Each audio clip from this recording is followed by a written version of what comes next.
अगर आप एक जॉब करते हो और आपको लगता है कि आप उस जॉब से रिच बन सकते हो, तो किसी ने एक लाइन कही है, you will never be rich working for someone else. यानी आप कभी भी अमीर नहीं बन सकते किसी और के लिए काम करके। प्रैक्टिकली देखा जाए, जब हम किसी और के लिए काम करते हैं तो हम किसे रिच बनाते हैं, खुद को या अपने बॉस को? नॉर्मल है अपने बॉस को ही। हम अपने बॉस को पैसे कमा के देते हैं, फिर वो उस पैसे में से हमें कुछ छोटा सा पार्ट देता है सैलरी के रूप में। आप किसी और की बिजनेस की ग्रोथ के लिए काम कर रहे हो, किसी और को रिच बनाने के लिए काम कर रहे हो।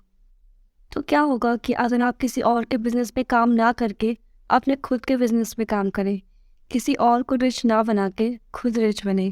तो हमारी आज की वीडियो इसी पे है, how to start your business. और इसमें हम कोई थियोरेटिकल बात नहीं करने वाले हैं कि बिजनेस स्टार्ट करो, उसे रजिस्टर करो, उसका नाम सोचो। हम एक प्रैक्टिकल बात करने वाले हैं जो हर एक बिजनेसमैन सहता है, वो ऑब्जर्व करता है, उसे इम्प्लीमेंट करता है और तब जाके वो एक सक्सेसफुल बिजनेस बना पाता है। और कैसे आप भी एक बिजनेस स्टार्ट कर सकते हो। तो वीडियो स्टार्ट करते हैं। Hello, my name is Anisha from financial truth और आज का हमारा टॉपिक है how to start your own business. इसमें हमने बिजनेस स्टार्ट करने की प्रोसेस को 5 स्टेप्स में बांटा हुआ है। तो स्टार्ट करते हैं 5 steps to start your own business, जिसमें सबसे पहले नंबर पे आता है डिफाइन योर आइडिया। एक बिजनेस स्टार्ट करने से पहले आपको अपना एक आइडिया पता होना चाहिए कि आपको करना क्या है, क्या चीज़ें सेल करनी है, प्रोडक्ट सेल करने हैं, सर्विसेज सेल करनी है। अपने बिजनेस का टाइप आपको पता होना चाहिए। जब हम स्टार्टिंग में कोई बिजनेस आइडिया या बिजनेस प्लान बनाते हैं तो हमें लगता है कि ये सक्सेसफुल होगा और ये एक परफेक्ट आइडिया है। पर हमारे बिजनेस का जो फर्स्ट आइडिया होता है ना, वो ज़्यादातर केसेस पे सक्सेसफुल नहीं हो पाता और इसी की वजह से बहुत सारे बिजनेस बंद हो जाते हैं, क्योंकि उन्होंने जो सोचा होता है, उन्होंने जो प्लान बनाए होते हैं, जो आइडियाज़ बनाए होते हैं, वो वैसे नहीं चलते जैसे उन्होंने सोचे होते हैं। तो जब आप अपना एक बिजनेस स्टार्ट करें और आपका आइडिया अभी ना चले, तो उसे बंद करने से अच्छा है उसे मॉडिफाई करें। जब आप उसे मॉडिफाई करते रहेंगे तो आप एक बेस्ट बिजनेस आइडिया पे पहुंच जाएंगे। जैसे धीरू भाई अंबानी का एग्जांपल दिया जाए तो रिलायंस उनकी कोई सबसे पहली कंपनी नहीं थी। उन्होंने इससे पहले भी बहुत से बिजनेस आइडियाज़ पे काम किया, जिसमें बहुत से फेल भी हुए, पर वो अपने आइडियाज़ को मॉडिफाई करते रहे, चेंज करते रहे, तब जाके रिलायंस खुल पाई। तो अपने आइडियाज़ को हमेशा मॉडिफाई करते रहें। और 80% बिजनेसेस इसलिए स्टार्ट नहीं हो पाते क्योंकि वो एक परफेक्ट बिजनेस प्लान या आइडिया ढूंढ रहे होते हैं, और परफेक्ट नाम की कोई चीज़ नहीं होती। आपके पास अभी जो बिजनेस आइडिया है, जो प्लान है, उससे स्टार्ट कीजिए और बस उसे धीरे धीरे मॉडिफाई करते रहिए। इससे आप अपने एक बेस्ट बिजनेस आइडिया पे पहुंच सकते हैं और एक सक्सेसफुल बिजनेस स्टार्ट कर सकते हैं। दूसरी चीज़ आती है डेवलप अ स्किल।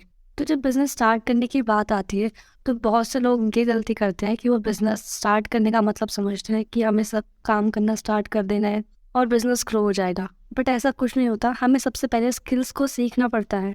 एग्जाम्पल के लिए, अगर आप कोई सर्विसेज का बिजनेस कर रहे हैं तो सबसे पहले आपको स्किल को खुद सीखना पड़ेगा, दूसरों को सिखाने से पहले या दूसरों को प्रोवाइड करने से पहले। और अगर आप प्रोडक्ट्स भी बेच रहे हैं तो आपको सेलिंग स्किल आनी चाहिए, क्योंकि स्टार्टिंग में आपके पास कोई लोगों का ग्रुप या आपका बिजनेस इतने बड़े लेवल पे नहीं होगा कि आप पूरी मार्केटिंग टीम या सेल्स टीम को हायर कर सके। तो बिजनेस के स्टार्टिंग में हमें अपने प्रोडक्ट और सर्विसेज को खुद प्रमोट करना पड़ता है। तीसरा स्टेप आता है प्रॉब्लम सॉल्विंग प्रोडक्ट। अगर आप एक सक्सेसफुल बिजनेस स्टार्ट करना चाहते हो तो आपका प्रोडक्ट कोई प्रॉब्लम को सॉल्व करता हुआ होना चाहिए। एक प्रॉब्लम सॉल्विंग प्रोडक्ट ही आपके बिजनेस को सक्सेसफुल बना सकता है, क्योंकि हम कोई प्रोडक्ट तभी खरीदते हैं जब हमें अपने पुराने प्रोडक्ट से कोई प्रॉब्लम हो या हमें उससे सेटिस्फैक्शन ना मिल रहा हो। एग्जाम्पल के लिए अगर अपने घर में देखें तो हमें यहाँ पे जो भी सामान दिखेगा वो किसी ना किसी प्रॉब्लम को दूर कर रहा होगा। हमारा बेड या हमारा घर भी, हम सड़क में नहीं रह सकते थे, इसलिए हमने घर बना दिया, तो ये एक प्रॉब्लम को सॉल्व कर रहे हैं। तो हमेशा आपका प्रोडक्ट किसी ना किसी प्रॉब्लम को सॉल्व करना चाहिए, तभी जाके हम एक सक्सेसफुल बिजनेस स्टैब्लिश कर सकते हैं। फोर्थ स्टेप आता है बजटिंग। हम जितना भी सुन लें कि हम एक बिजनेस स्टार्ट कर सकते हैं विद ज़ीरो इन्वेस्टमेंट, बट क्या ये रियलिटी में ऐसा हो सकता है? आप कोई प्रोडक्ट ज़ीरो इन्वेस्टमेंट में बना सकते हो? तो ज़्यादातर केसेस में आंसर नो होगा कि हम कोई प्रोडक्ट ज़ीरो इन्वेस्टमेंट में नहीं बना सकते। यहाँ मेरा मतलब ये बिल्कुल नहीं है कि आपको एक बिजनेस स्टार्ट करने के लिए लाखों या करोड़ों रुपए चाहिए होंगे, बट आपको एक मिनिमम इन्वेस्टमेंट चाहिए होता है एक बिजनेस स्टार्ट करने के लिए। तो बजटिंग की प्रॉब्लम बेसिकली मिडिल क्लास लोगों को होती है, क्योंकि उनके पास इतना कैपिटल नहीं होता या इतना इन्वेस्टमेंट भी नहीं होता कि वो एक बिजनेस स्टार्ट कर सके। बट बिलीव मी, बिजनेस में पैसा लगाना आपके लिए इन्वेस्टमेंट होगी, क्योंकि वो चीज़ आपको मोटिवेट करेगी गिव अप ना करने के लिए।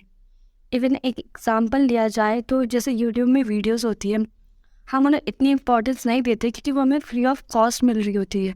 वहीं अगर हम कोई पेड कोर्स लेते हैं तो उसे हम ज़्यादा इंपॉर्टेंस देते हैं, क्योंकि उससे हमारे जेब से पैसे जाते हैं।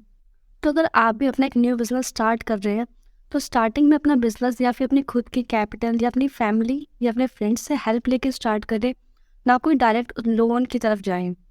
जब आपका बिज़नेस ग्रो हो जाए तब आप लोन की तरफ जा सकते हैं, और स्टार्टिंग में हमेशा अपना बिज़नेस छोटे लेवल पर स्टार्ट करें।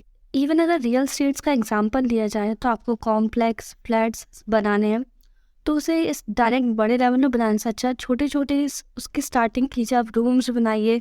तो हमेशा अपना बिजनेस स्टार्टिंग में छोटे लेवल पर ही रखिए और उसे धीरे धीरे ग्रो करने की कोशिश करिए। अब last and the most important step आता है 80-20 रूल। अब बात करते हैं 80-20 रूल की। जब कोई इंसान बिजनेस स्टार्ट करने का सोचता है तो वो 80% सिर्फ बिजनेस स्टार्ट करने का आइडिया सोचता रहता है और सिर्फ 20% स्टार्ट करता है। तो उसे 20% काम करके उसे इतने अच्छे रिजल्ट्स नहीं मिलते और वो गिव अप कर देता है। और दूसरी तरह लोग होते हैं जो 20% सिर्फ सोचते हैं कि मुझे ऐसा ऐसा करना है और 80% उस काम को स्टार्ट कर देते हैं। तो जो डेफिनेटली 80% काम कर रहे हैं वो न्यू चीज़ सीखेंगे और उसी की वजह से उनका बिजनेस सक्सेसफुली ग्रो हो जाता है। तो जो सिर्फ सोचने वाले लोग होते हैं वो एक परफेक्ट बिजनेस का वेट कर रहे होते हैं। तो don't wait for the perfect business. अपना बिजनेस स्टार्ट कीजिए, जैसे चाहे आपका आइडिया जैसा भी हो, आपके पास स्किल जैसे भी हो, आपके पास प्रोडक्ट में वैल्यू जैसी भी हो, या आपके पास कितना भी बजट हो, जस्ट स्टार्ट द बिजनेस। और हमेशा उसे इम्प्रूव करने की कोशिश करें, क्योंकि स्टार्टिंग में तो हमें प्रॉब्लम्स होती है, बट जब धीरे धीरे हम उस काम को करने लग जाते हैं तो हमें वो ईजी लगने लग जाता है। तो ये थे 5 steps to start your business journey. तो अगर आपको ये वीडियो थोड़ी सी भी वैल्यूएबल लगी हो तो like this video and thank you so much for watching.